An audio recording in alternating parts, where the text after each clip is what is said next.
Hey everybody, welcome back. Today I'm going to be showing you how to make super simple Parmesan crisps. These go great on salads, better on soups, and best of all, they make great snacks. The really great part is that you can make them in 10 minutes. So you ready?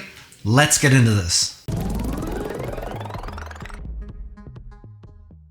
To do this, we only need a few things. First, we need a sheet pan lined with either aluminum foil or these non-stick vinyl baking sheets that I have. Either a 3-inch baking ring or what I'm using here is a 3-inch cookie cutter. Either one works out, and if you don't have one, that's fine. You can just make little flat piles and that works too.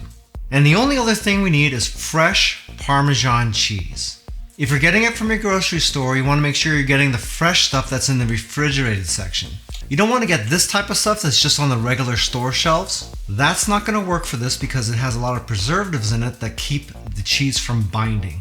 So if you try to use this, it's just going to stay powdery and it's just going to be a burned powdery mess. Hiya, Uncle Roger wanted suicide. So the first thing we want to do is preheat our oven to 375 degrees. While that's heating up, we're going to take our cookie cutter and we're going to fill it with about 2 teaspoons of Parmesan cheese. Then you're going to distribute it around the ring a little bit just to even it out. And it should just look something like that. Then we're just going to rinse and repeat to fill up our tray.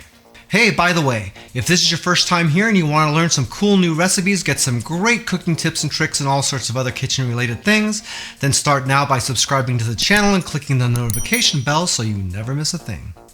Once you get done, they should look a little bit like this, and now all we gotta do is wait for the oven to finish preheating. Once that warms up, we'll open up the oven, and we're gonna put in our Parmesan crisps right on the middle rack. And now we're gonna bake these for about 10 minutes. The amount of time that it takes for you is gonna vary just a little bit depending on the brand of cheese. 10 minutes is a pretty good baseline, so right around there, you're gonna really wanna start paying attention to the cheese. You'll know it's ready because it won't be bubbling anymore and it'll be a darker shade of yellow.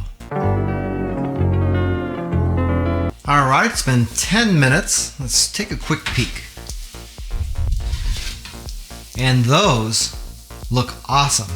Now we're just going to put these out on the countertop and let them cool down. Remember, don't try to take them off of here until they cool or you're going to break them into little pieces.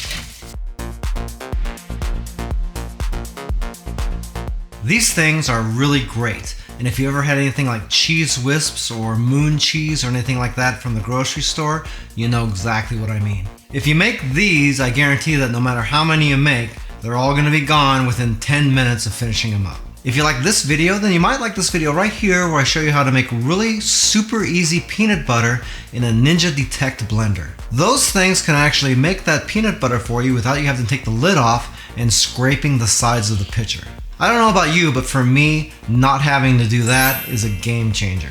Well, that's it for now. I hope to see you back again here really soon. And until that time, I'm Joe, and I hope you have a phenomenal day.